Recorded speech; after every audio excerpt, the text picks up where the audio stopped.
Raised by wolves with canine DNA in his blood, having trained more than 24,000 pets, helping you and your fur babies thrive. Live in studio, it's Pet Talk Today with Will Bangura, answering your pet behavior and training questions. Ladies and gentlemen, please welcome your host and favorite pet behavior expert, Will Bangura.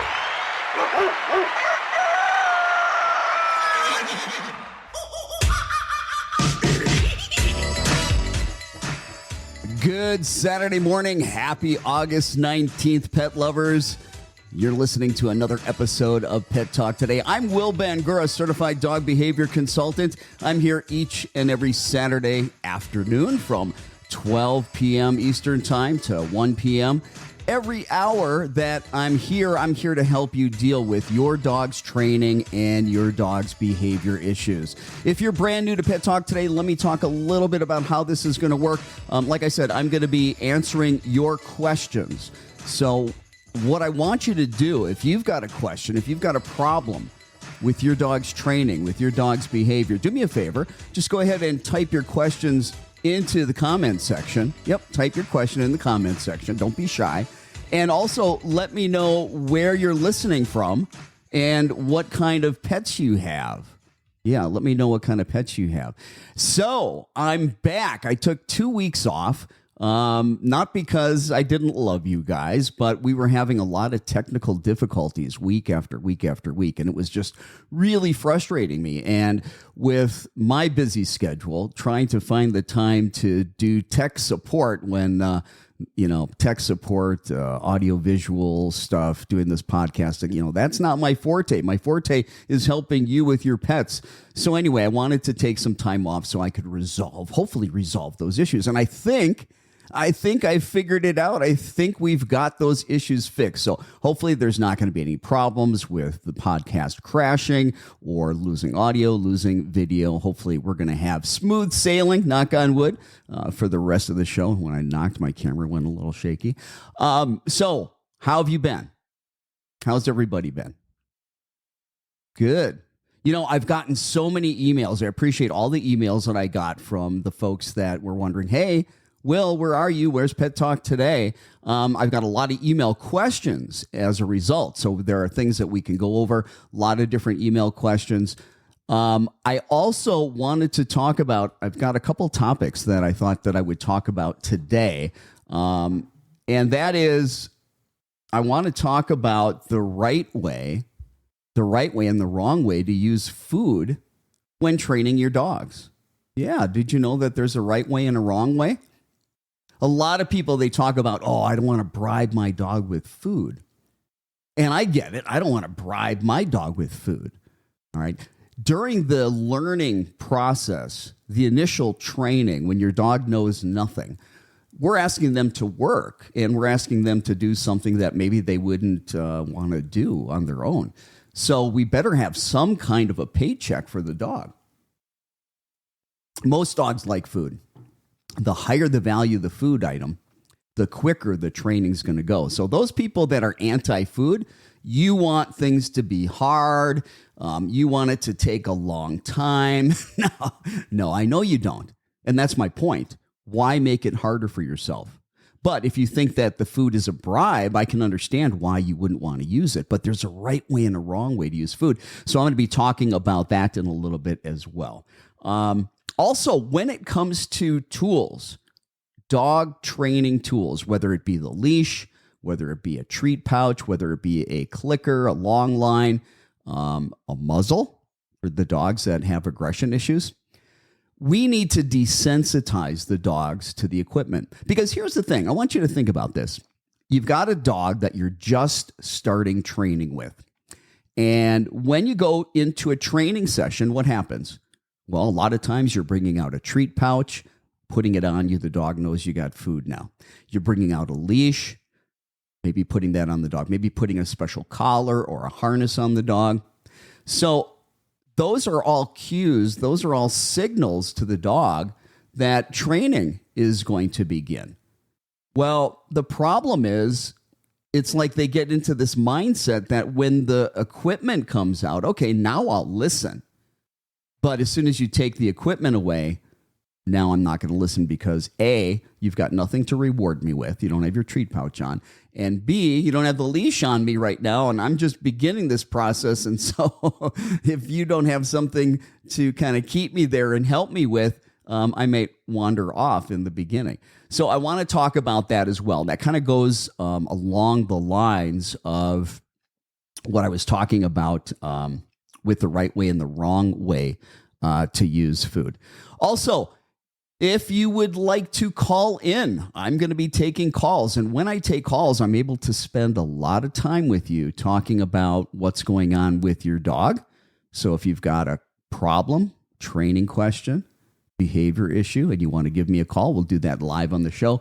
That number, if you want to jot that down, that number is 414-400-3647. Again, 414-400-3647 or 414-400-DOGS. Give me a call. I'll take your call. We'll hammer out a behavior problem right here on air. So let me talk about the right way and the wrong way to use food. You know, I hear it a lot from a lot of people. I don't want to bribe my dog. I don't want you to bribe your dog either. I don't want to bribe my dog. Now, you have to have something to put the food in where it's not in your hand and it's easily accessible to you and your body when you're training your dog. So the easiest thing to do is to get a treat pouch. Now, here's the thing. I know that your dog knows that there's food in that treat pouch. However, if the way that you're training is you've got a piece of food in your hand when you're asking for the particular behavior you want, then your dog does the behavior and you give it to the dog, that's a bribe. But more than a bribe, from the dog's point of view, holding that piece of food is part of the actual cue or command for the behavior. Dogs will pick up on visual cues more than they're going to pick up on the auditory cues. So yeah, you might be asking your dog to do something. You know, you might be saying sit. But if you've got food in your hand, let's say that you were using hand signals along with verbal cues. The dog, once it learns it, is going to be much more responsive to the hand signals because they pick up the visual cues more than the auditory cues. So when a dog's experience, you know, dogs learn very black and white cause and effect associations, associative learning, classical conditioning, two things being paired together in close proximity of time over and over again. So, and that's how marker training works, right? Click, treat, click, treat, click, treat. Eventually click means treat. And now we can reward a dog even at a distance and our timing's not off. But when we're talking about using food, when we're training, yeah, I know that the dog knows that there's food in the treat pouch. But I want you to think about the food in the treat pouch like it's money, currency, a paycheck for your dog for doing a good job, right? But in this case, think about that treat pouch as your wallet, as your purse. The dog needs to do the behavior first. Then you're going to mark that behavior either with a verbal marker or a clicker. Then you're going to reach in that treat pouch, pull out your food reward, and give it to your dog. But you're not even going to reach for that pouch. You're not even reaching for your purse or your wallet until the job is done. Okay? And a lot of people that are using treat pouches, they're making mistakes. They still have food in their hand. They're reaching for that treat pouch. They're reaching over for that treat pouch while they're giving the cue before the dog is actually doing the behavior, or they've got their hand in the treat pouch before the dog does the behavior. And the sequence is really important. You ask for the behavior. The dog needs to do the behavior. Then you're going to mark. Then you're going to reach in that treat pouch and get your food. There's no guarantee for the dog that you're going to reach in that pouch. Now, there might be an expectation because of repetition and conditioning. Your dog may think, hey, I'm going to do this and then I'm going to get a food reward. But there's no guarantee. And that's the first start of making sure that it's not a bribe. That and not having it be some type of a visual cue for your dog.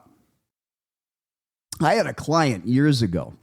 We would teach a release command because all of our sit, down, go to your better place, those are all implied stays when I teach it. So we never said the word stay. Well, if you don't say the word stay, you have to have a release command. And so we would teach the command. A lot of times we'd use the word break. Break would mean you're free, you can do what you want. Well, this guy that was working with me, excuse me, and working with his dog, every time he said break, he threw his hands up in the air. Break! Break! And one day, I asked the guy, I said, do me a favor. I want you to take your hands, put them behind your back, and tell your dog break. And the dog didn't move. The dog stayed. Yeah, the dog stayed on command. And I said, now do me another favor. Don't say a word. I just want you to throw your hands up in the air like you normally do when you say break. He threw his hands up in the air, didn't say a word. The dog broke. So, case in point, dogs pick up on visual cues a lot more than auditory cues. And so you got to be careful sometimes.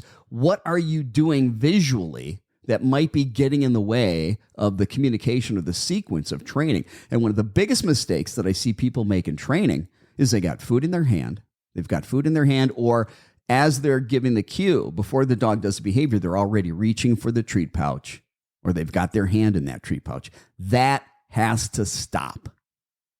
That's a big problem. You want the dog to be focusing on you, not the treat pouch. You want the dog to be focusing on you, not the food. Okay? So that's the first step. Now, I was also talking about a little bit earlier about desensitizing dogs to training tools. One of the biggest problems is those tools, like I was saying, they only come out when we are going to go ahead and train. And then we get done with our training session, we put those tools away. And we end up with a dog, a lot of times, that listens pretty well as long as the tools are out, as long as you got your treat pouch on, as long as you got a leash on. Now I'll listen. But take that leash off, take off your treat pouch, now it's game on. I can do whatever I want. Well, that's a problem too. So I know it's a pain. But what you need to do, first thing in the morning, you need to get up, first thing in the morning, and you need to go ahead and put your treat pouch on, okay? And you need to get your leash out and start putting the leash on your dog and letting your dog drag that leash around. Now, you need to watch your dog. We don't want your dog getting hung up on anything with that leash. But, and those of you that can't stand it when you need to take your dog for a walk and you pull the leash out and your dog goes absolutely ballistic and it's bad. I mean, they might knock you down. They might hurt you. They're just crazy hyper, right? Because they're excited to go for the walk. Their association with that leash is leash comes out, we go have fun, we go for a walk. Well, if you brought that leash out many times throughout the day, brought it out, hooked it on the collar, took it off. Brought it out, hooked it on the collar, took it off. Brought it out, threw it in the middle of the floor, did nothing with it for 3 minutes, then picked it up, put it away. Bring that leash out. Do all kinds of things with that leash with your dog other than going for a walk. And do that repetitiously, and you're going to extinguish that crazy hyper behavior that the dog has when the leash comes out. The reason the dog has that behavior is because of that association. Change the association. Don't always have that leash come out just to go for a walk. You don't have to do that for a long time. Do that for a week or two. Things should get a lot better. And then intermittently play that game again to kind of keep that and maintain that with your dog. But when we are in training with our dogs, those training tools, whether it be a clicker, whether it be a treat pouch, whether it be a collar, a harness, whether it be a muzzle, whether it be a leash, a long line, though that equipment, those tools need to come out a lot. Be on you, be on the dog when you're not training. When you're not training. If I had it my way, the tools would be on from the first moment you woke up in the morning. Yeah, you can have the cup of, all right, yeah, get the cup of coffee first. But then after that, put the tools on the dog and put the treat pouch on you. Leave it on you. Leave it on your dog all day until you go to bed at night. Or if you leave and you're not available to watch your dog, take that stuff off your dog, please. But by doing that, now you're not associating, hey, the only time I have to listen, the only time that I have to work, the only time that I'm going to be under control is when those tools come out. That's a big problem. So that's your fix. That's how you're going to be able to deal with that. Now, let's talk about fading treats. Let's talk about eventually fading out the use of food rewards. The first thing you have to do, you have to have several months of reliability and permanence on the behaviors that you're working on training, and not just when things are calm and quiet. When do you need the training to work? It's when all hell breaks loose and things are crazy. So little by little, as your dog starts to understand the behaviors that you're teaching, little by little, gradually, systematically, you want to increase the level of distraction up to a very high level of distraction. And your dog is still working. So until conditioning has set in, and conditioning where we're at high level distractions, you need to keep rewarding your dog until the training is done. Then you wean off of it. But until you've got great reliability with distractions, your dog's not done training. There's not conditioning. Your dog's in training. See, what a lot of people think, they can get their dog to sit, they get their dog to lay down, come when called, go to their bed, go to their place. They think, my dog is trained. Here's the thing. If your dog won't do it when all hell's breaking loose and there's a lot of distractions, your dog's not trained. It's situationally trained.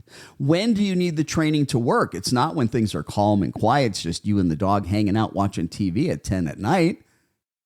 Right. It's when all heck is breaking loose and there's craziness. You're around lots of dogs, around lots of people, lots of sounds, lots of visual distractions.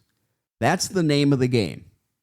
But a lot of you are taking your dogs into distractions that are just too heavy, too soon. You've not spent enough time keeping your dog's attention and focus in a lower level distracting environment, and gradually, little by little, bringing in more distractions. And you just, the thing about training, it's all about repetition. It's all about patience, and it's all about positive reinforcement. Repetition, patience, consistency, positive reinforcement. And a lot of times we're not so patient, are we? And we can only work as fast as the dog is picking things up. And we want to have fun with this. We don't want to make this a stressful situation. You want to have fun with this stuff. But don't take your dog in, environments that are super distracting. And if you haven't put in the time, if you haven't put in the work, and then expect your dog to stay focused and to listen. You need to be working on focusing exercises. One of the best focusing exercises that you can work on is name recognition. Listen, your dog's name should mean one thing and one thing only, and that's look at you. Yeah, their name should be look at you. A lot of you use your dog's name for the come command. A lot of you are using your dog's name for the recall, and I don't advise that. You're going, Max, or it's always, Max, come. Max, come. Max, come. See how we're pairing the name to the command? Max, come. What if Max is across the street from your house and you live on a busy street? Max got out. Max is across the street. Cars are going by, whipping by. You're scared. You want your dog to do a downstay until you walk over there with the leash and safely get your dog back home. So you're going to tell your dog down. You're going to go, Max, down. But guess what? Every time you said Max before, Max came running to you because you're going, Max, come, or using the name Max as the recall or the come command. Now you want your dog to do a downstay because of danger. And you're so used to saying your dog's name, you say that as you're saying the down command or cue, and your dog immediately just starts running towards you. Stop using your dog's name with the command. Now, if you've got multiple dogs in the household, yes, but there should be a pause. So you can go, Max. And what should Max do? Huh? Max should be looking at you. When you say your dog's name, it should mean look at me. There should be a pause. You go, Max. Max looks at you. Come. Because if you have multiple dogs, right, you're wanting to use their name in front of the cue because you might not want all of them to do the same thing together at the same time. So there needs to be a little bit of a pause. Max, come. So start practicing that. Stop bridging their name with the command. Now, to teach them that their name means, hey, look at you. It's really simple. You have your treat pouch. You have conditioned a marker. Hey, folks, if you don't know what I mean when I say conditioned a marker, if you don't know what I mean when I say marker training or clicker training, you need to check out the Pet Talk Today podcast. That's the audio podcast. And for that, you'll just go to Google and do a search for Pet Talk Today. And when you get to the podcast, look for episode 80. It's episode 80. And episode 80 is all on marker training. It's all on clicker training. It's so important that we use markers. Communication is everything. Timing is everything in training. And the reason we use markers, it allows us to really be able to communicate very precisely to the dog what it is that we like and what it is that's getting reinforced and rewarded. Okay. All right. So what you're going to do, you need a treat pouch. You need to have high-value food rewards. And these food rewards should be about the size of a pea. They should be very tiny. 2 of them should fit on the head of a nickel. The goal here is not to be, feeding the dog up and getting them fat. They just need to have something super palatable. I love cut-up cooked chicken. I've not met a dog that didn't like cut-up cooked chicken. And if your dog doesn't have a chicken allergy, use something high value. I don't care if it's that, cut-up beef, whatever. Something super, super yummy that your dog loves, okay? Something that they'll work for. All right. So you've got your treat pouch. You've got your high-value food rewards. Your dog has been conditioned to a marker like the word nice or yes or a clicker, okay? Click means treat. Nice means treat. Yes means treat. Whatever the marker is, we've preconditioned it to the dog. So all you've got to do when your dog's not looking at you, say your dog's name. I'm using Max. So Max. Max doesn't look at me on the first time I say it. So go, Max, a second time. Max. So I'll repeat. I go, Max, Max, Max. Use kind of a high-pitched tonality. If you go, Max, don't yell at the dog. Something happy that they want to look to you for. So as soon as Max looks at you, but as soon as your dog looks at you when you say your dog's name, that's when you're going to click and reward. And then let the dog get distracted again. Let the dog go about doing whatever. And when your dog's not looking at you, you go, Max, Max. As soon as your dog looks at you, mark and reward or click and reward. Do that 10 times in a row. And do that for about a week. The only thing that you want your dog to do when you say its name is just give you eye contact. And you mark and reward. Now, as soon as your dog gives you eye contact, you're marking that behavior.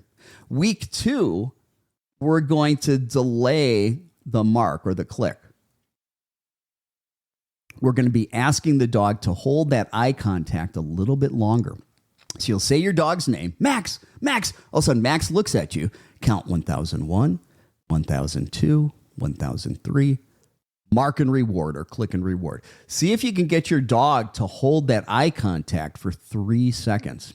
If your dog diverts its eye contact away from you because you didn't click and treat or mark and reward, all you need to do is just repeat the dog's name, get the dog looking at you again. Now, do that 3 times. If the dog fails to maintain that eye contact for 3 seconds, 3 times in a row, ask for the dog's name again. Say the name, Max, Max. This time when Max looks at you, immediately click and reward. Max isn't getting it. So we're going to back up a step, and we're going to go back to that first step where we say Max's name, Max looks at us, we mark and reward, we click and reward. We're going to do that maybe a few more days, okay? Then we're going to try to extend it, but instead of 3 seconds, how about we go 2 seconds? See if we can get that. And if we can't get 2 seconds, then we go to 1. Once you get your dog sustaining that eye contact for whatever, 1 second, 2 seconds, 3 seconds, stay there for about a week. Work with your dog every day. Do that 10 times in a row every day. And then after a week, add a little more time. Here's the beautiful thing about teaching your dog to look at you and then starting to add distractions. Those of you that have dogs that are reactive on walks, those of you that have dogs that are reactive to people or other dogs or aggressive towards people or other dogs, your dog looks at them first and is then aggressive. When dogs are taught to look at their pet parents on cue and maintain that, it's really hard if they're committed and holding that and they're maintaining that eye contact with you to be looking at another dog or another person and being reactive. I've seen a lot of people manage reactive behavior by having their dog look up at them and they start healing away from the trigger, the strange dog or the strange person. You want your dog's attention. You want your dog's focus. Think about it. What can you teach your dog if you don't have their attention, if you don't have their focus? That's the first thing.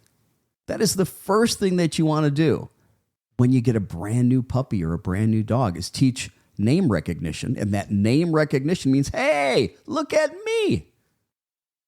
And it's really easy to do. You say their name, they look at you, click and reward.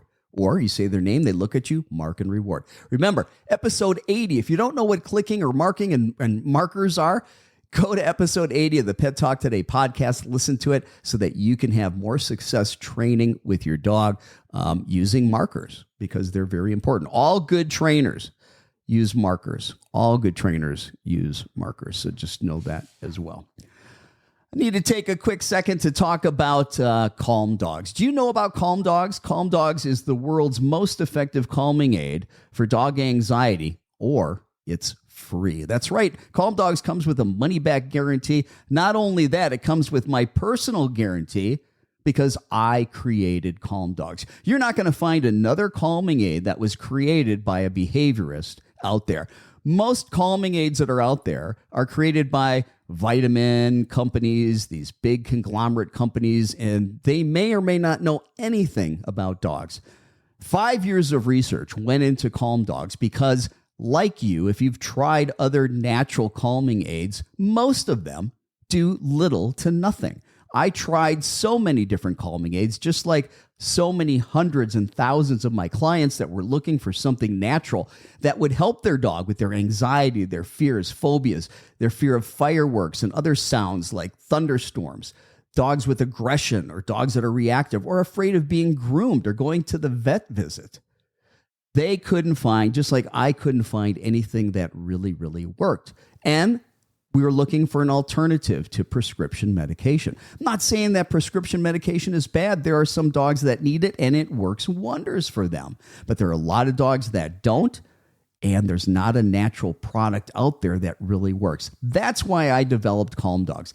I guarantee if you take Calm Dogs twice daily, the way it's supposed to be taken, for 45 days, for 6 weeks, there's going to be a change in your pet's behavior. If not, hey, get back with me. I will give you all of your money back. That's how confident that I am that Calm Dogs will work for your dog as well. All right, enough of that. Getting back to what I was talking about when it comes to, can't find my mouse here. When I was talking about teaching your dog using the markers and doing the name recognition. Besides name recognition, one of the most important things that you can teach your dog to do is the place command. I was looking for something. I want to see if I can try to find something here. What happened here? I think I lost my mouse control here. I can't even find the mouse here. Anyway, that's a problem because that means that I won't be able to look at your questions. Let me get on my phone and get into Facebook here real quick And I can check out the questions there if we have any questions. If not, then I'm just going to go into some of the email questions. All right, let's see what we got going on in the comment section here. All right, so Mandy says, if I can get in here. Where are you, Mandy? Mandy says, I've got 2 adult German Shepherd dogs, and one suddenly passed away at the end of March. The remaining dog, the younger, stopped eating. Sorry, I'm losing it.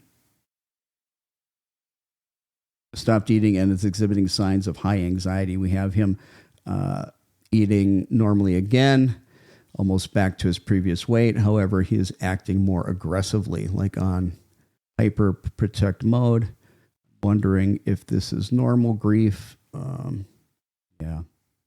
Well, a lot of dogs, there'll be another dog in the home that will pass away, and it's as if nothing ever happened, as if the dog was never there and the dog never left.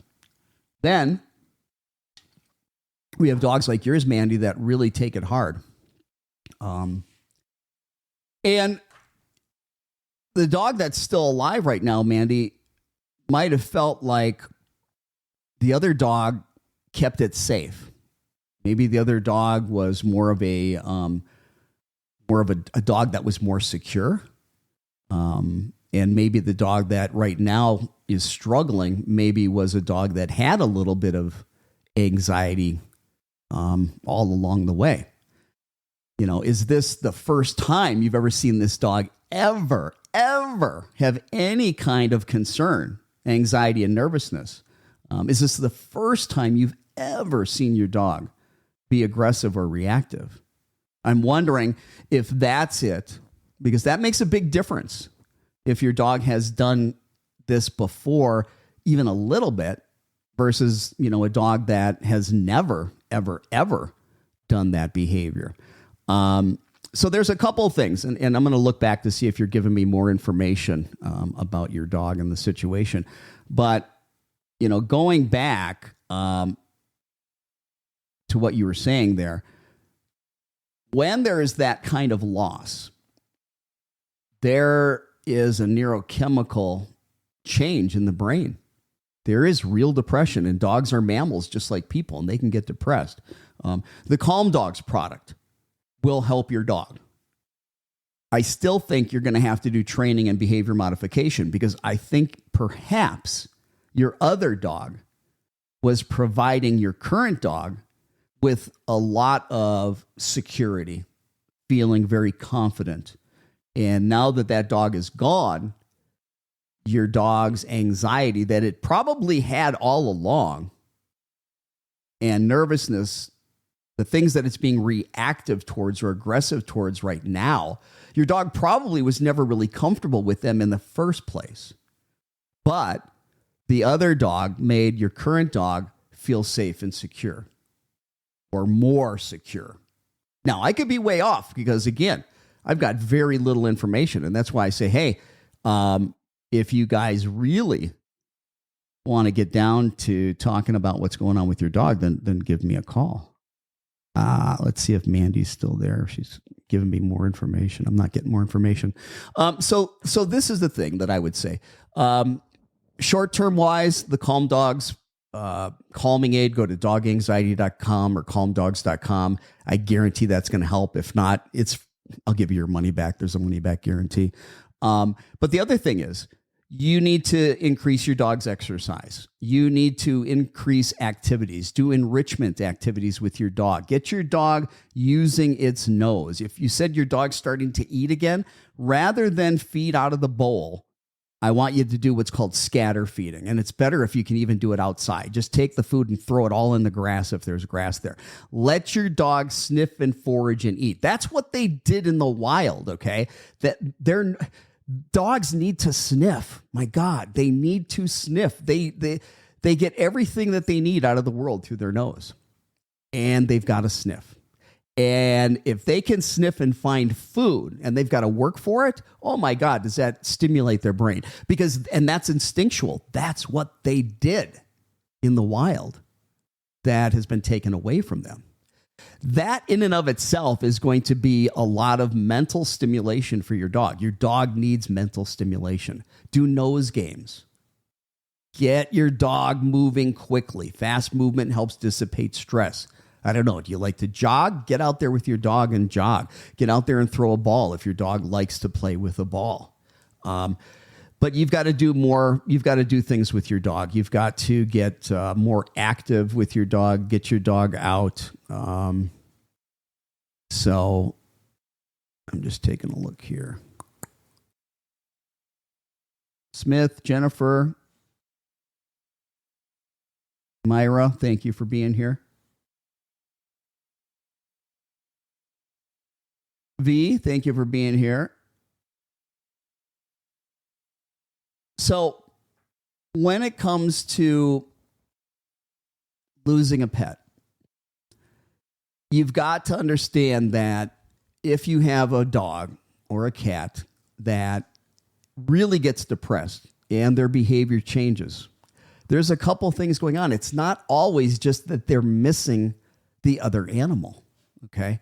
A lot of times, that other dog or that other cat provided them security and they felt safe.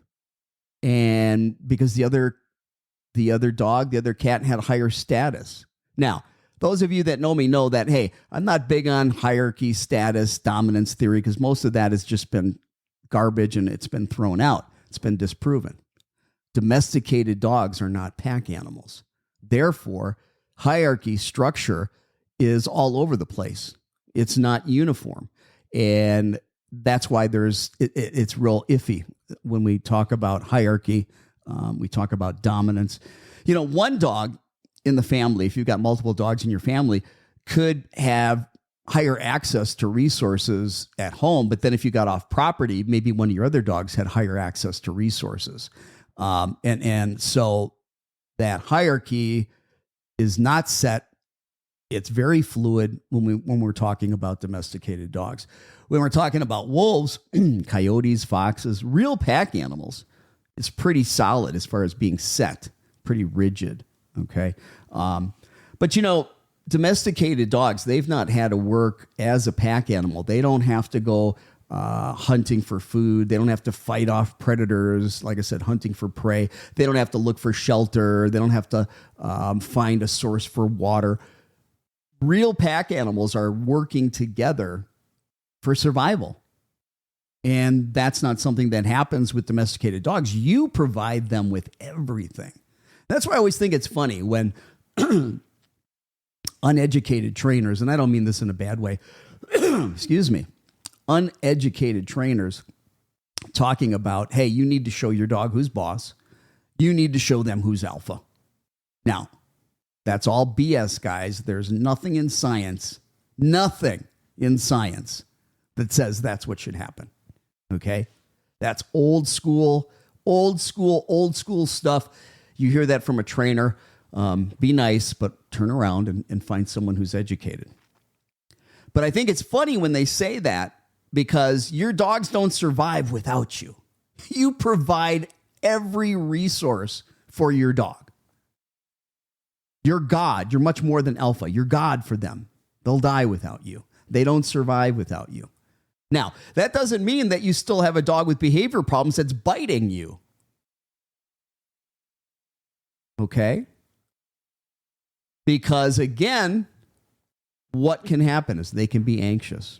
They can be fearful. And when a dog is reactive, when a dog is aggressive, they're telling you one thing, they're communicating to you. They're saying, hey, back off. So you need to ask yourself, what's happening right before that dog displayed that behavior? What is it the dog doesn't like? What happened right before the dog displayed the behavior? What is it the dog doesn't like? Now, you can't punish that behavior. And a lot of you and a lot of well-intentioned trainers are saying, hey, show him who's boss, correct that dog. That merely suppresses the outward behavior because the dog now is afraid to act out because it experienced something uncomfortable, something painful. You intimidated the dog, and some dogs, especially dogs with fear aggression, it doesn't take a lot to scare them. And that's what punishment does. You have done nothing when you use punishment to fix the underlying emotional state. And that's the problem. That's the problem. You change the underlying emotional state that the dog has, the behavior changes. No animal, I say it over and over, no animal goes into fight or flight unless they perceive something as threatening. So look and see, what are the things that your dog perceives as threatening? Okay. What's happening right before the dog displays the behavior? Whatever's happening right before the dog displays the behavior, that's what your dog's afraid of. And it's not about punishing that behavior. It's about counter conditioning and desensitization. That's the golden rule. That's the golden tool that has been around forever. Gradual and systematic desensitization and counter conditioning, where, let's call it exposure therapy, because that's really what it is. It's exposing your dog to the things that it doesn't like, exposing your dog to the triggers that it finds scary or fearful, but exposing it and presenting it to your dog in such a way that your dog can handle it. So if what your dog doesn't like is visual, like another dog, your dog doesn't like a strange dog, you have to begin to have training sessions every day, or at least minimum 3 to 5 times a week, and spending 10 to 15 minutes each session, where you've got somebody that can bring out a dog, a strange dog that your dog doesn't know about. But that dog has to be far enough away where your dog doesn't have a care in the world. The goal here is not to get your dog to be reactive. We already know there's a problem. The goal here is not to get your dog to be aggressive again. We already know that's the problem. The goal is to get your dog to have a different representation and association in its mind and in its gut and in its heart about that trigger. Right now, that trigger's scary. But I guarantee you, every scary trigger that's a visual trigger, there's a distance. There is a distance. If we get that trigger far enough away, your dog doesn't care. That's your starting point. And this could be something where you have a dog that doesn't like you approaching it, doesn't like you touching the dog. Okay? That's a visual trigger. And you would start moving your hand towards the dog at a distance that the dog didn't care, and then tossing a treat. And then repeating that. Bring your hand towards the dog, but at a distance where the dog doesn't care, and toss a treat. If it's the strange dog that your dog doesn't like, you have a helper bring that dog into view at a distance where your dog doesn't care, and you start feeding your dog while it sees that other dog. Then have that helper remove the dog, and when the dog leaves, you stop feeding. And you do that over and over and over. Eventually, your dog's like, hey, let's play that game again. I like it when that dog comes out. You start giving me yummy, yummy food. Let's do that again. Because the trigger's far enough away, your dog doesn't care. We need to get your dog interested in playing that game at a distance where your dog doesn't care. Then do that for about 2 weeks. Make the dog love that game. Now you're able to move a little bit closer. Don't get greedy. Don't get greedy. Just get a little bit closer. If your dog starts to show concern, care, anxiety, you've gone too close too soon. You need to back up. Back up a further distance, and then repeat that over and over a little bit more, and then try to move forward. But gradually, systematically, go forward. Train at a distance for a week. Then try to go forward a little bit. Train at that distance for a week, then try to go forward a little bit. And again, it doesn't matter if it's a dog at a distance, a person at a distance. It doesn't matter if it's you reaching towards your dog. So that's a visual trigger. Then the other triggers are going to be auditory triggers, right? Dogs that are afraid of the garbage disposal, the waste truck, the trash guys that come, the loud noise of the truck, afraid of thunderstorms, fireworks. All of those things, you can begin to play recorded sounds of those things at very low volume. You press play, the dog starts hearing the offending sound at a very low volume that the dog doesn't care. See, that's the key. When you expose your dog to the triggers, every time it's exposed, the dog can't have a care in the world.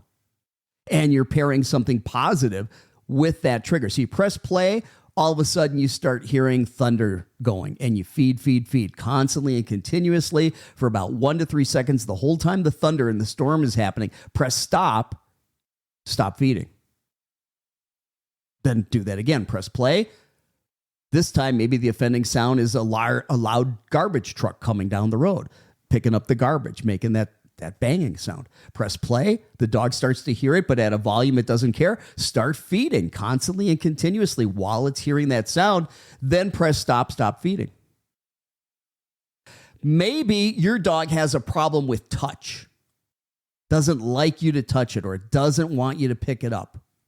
Well, you got to find out, where does it start? Does it start with touch, or does it start with me moving my hands toward the dog? If it's me moving my hands toward the dog, I've got to do the counter conditioning and the desensitization for that first. Then I can work on touch. And when I'm working on touch, okay, it's about very light touch feed, light touch feed, light touch feed, light touch feed. Then add more pressure, little by little, over weeks, little more pressure. Then add more pressure and duration. Hold it there. But you got to do these things gradually. Then with pressure, it's not just stationary, it's moving it. When you go to move and kind of move your hands like that, decrease the pressure and build up pressure again, because now you're moving your hand. You've added a new criteria. Anytime you add more criteria to what you're trying to desensitize, you back up.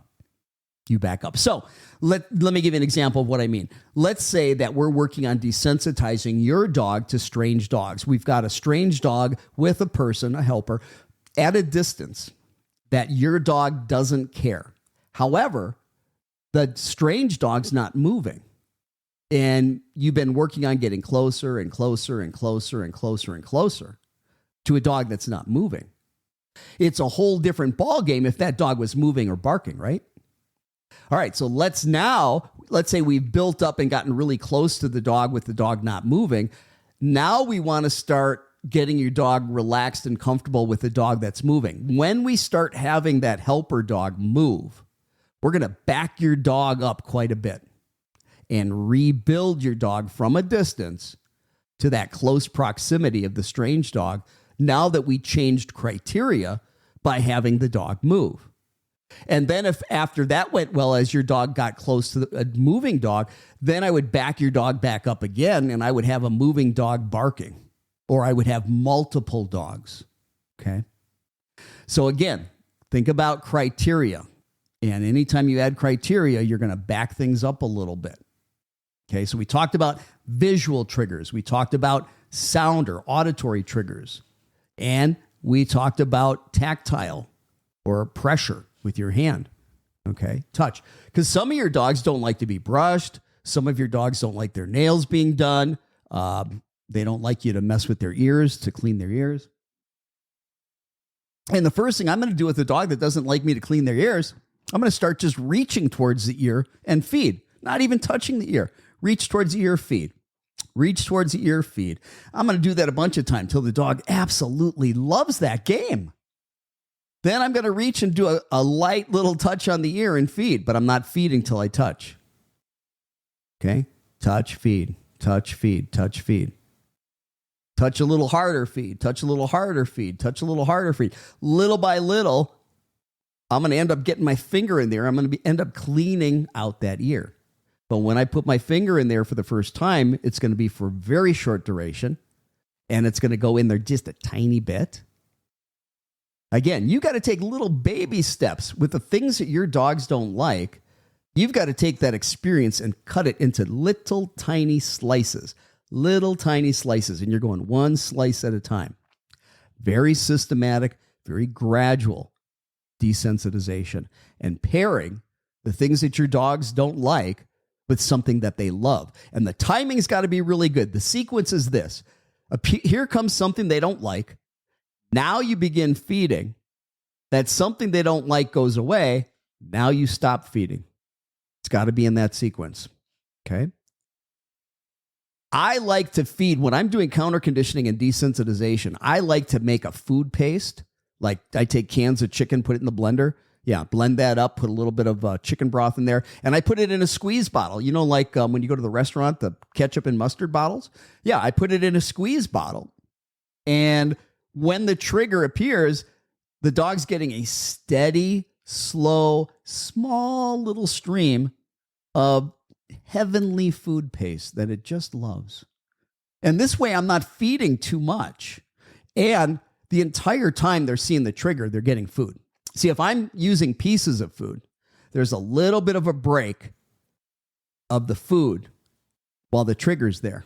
That's not as black and white as the trigger being there and constant food is going in the dog's mouth. The trigger leaves, food stops. Trigger comes back, constant stream of food while the trigger's there. Trigger leaves, food stops. Timing's everything. Timing's everything. But the biggest thing is when you're doing this, I don't care what the trigger is, you've got to make sure that your dog isn't stressed out. Your dog should be relaxed. Its body language should be loose. It should be able to focus. Yeah, if you say the dog's name, it should look at you. It shouldn't be distracted, looking all over the place. It should be able to respond to cues that you've taught it, like sit or lay down. It should be willing to take food and be happy to do that. If that's not the case, you are too close too soon to that trigger. Too close too soon. And that becomes a problem. All right, let me take a look at, if I can get in there. I can't get, there we go. Now I'm getting into the notes here. Oh, I know what I wanted to do. I had an email, and this is actually from a trainer. I'm not going to say the trainer's name because sometimes, hey, we're all learning. All of us trainers at some point in time had a start, and we've got a journey. Mine's been a long one, 35, 36 years. But there are a lot of new trainers that email me and they ask me questions. And some of their clients might be listening too. And I don't want them to think that they don't have a great trainer because their trainer had to ask a question. We all have to ask questions. We all get better by asking questions. I'm asking questions. I'm still learning today, and I'm 57, and I've been doing this for a long time. All right, so Matthew says, I've had a problem with working with very, very fearful dogs. I'm trying to work with them, and the problem is that I'm not able to get close enough to them to be able to do work with them, to teach them to teach them what their owners want in terms of obedience training. I know I need to be dealing with the fear problem, but I can't even get near the dog. So Matthew, what I would ask you is, are you the only one that this dog is afraid of? Is the dog afraid of everybody for the most part? Is it that severe where nobody can get near the dog? What's the symptoms of the dog? Is the dog trembling? Is the dog losing its bladder, bowels? When you say afraid, what are we really talking about here? A dog trying to retreat? We're talking about a dog barking and kind of snapping at you and then retreating because, fear and aggression go hand in hand. They can because they got fight, flight, or freeze. So I need to know a little bit more. Maybe you can email me a little bit more on that. But the first thing I would say is you're talking about teaching the dog obedience. And right now, when a dog like that is in that state of fear, that anxiety, learning isn't going to happen. And guys, that's why when we're doing exposure therapy, counter conditioning, and desensitization, I'm always telling you, look, when you're doing it, they can't have a care in the world. When there's stress and anxiety, especially if they're close to or in fight or flight, forget about them learning anything. You're not teaching them a thing. They can't focus. They can't remember. They can't learn. That part of the brain is shut off. The frontal cortex is shut off. They're in the old part of the brain, the amygdala. They're working off instinct, fight or flight. So forget it. You're not teaching them a thing. That's why I'm always saying you've got to keep your dog below threshold. You've got to make sure that when you're exposing these triggers to your dog, that they don't have a care in the world. So Matthew, the first thing that I want to know is this fear, how severe is it? Is it situational, or is it isolated to certain things? Or is it very general and pervasive? Because guys, when we've got dogs that are afraid of everything or most things, and they never really get used to it, you need to be talking to your veterinarian or going to a veterinary behaviorist, okay? Because there's more going on than just the triggers in the outside world. You know, dogs, just like people, can have neurochemical imbalances. Dogs, just like people, can have post-traumatic stress disorder. And when there's trauma or when there's genetic problems, those things happen. Not for every dog, but a lot of dogs, when it's that severe, you need to be talking to a veterinary behaviorist and see if maybe there's some medication that can help. And listen, I know, look, I don't want to drug your dog. Why do you think I did Calm Dogs, the supplement? But I want you to understand there's some really good medications out there that don't make your dog a zombie. You'd never know your dog was on the medication. I'm not anti-meds. There's a lot of dogs where my Calm Dog supplement's not going to work for them because it's too severe. Their problem's too severe. They're going to need medication. Now, I'm not a veterinarian. I can't give out medical advice. But I can tell you when it's that severe, whether it be Matthew, you working with these clients, or whether it be, you know, one of our listeners, we need to be looking at medical issues. You know, some dogs, there's a lot of dogs with reactivity and aggression that have pain issues. You know, dogs are unbelievably resilient and tolerant. They'll walk around in all kinds of pain and you'd never know it. I've seen dogs get exams by their veterinarians, and the vet said, yeah, I'm not seeing any discernible pain.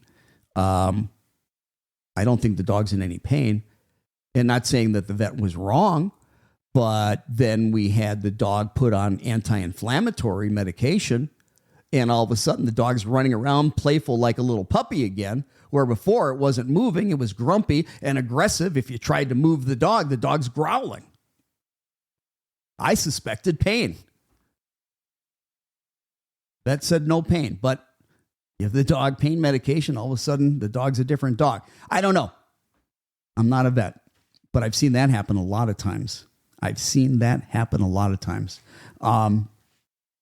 again, it's not the veterinarian's fault.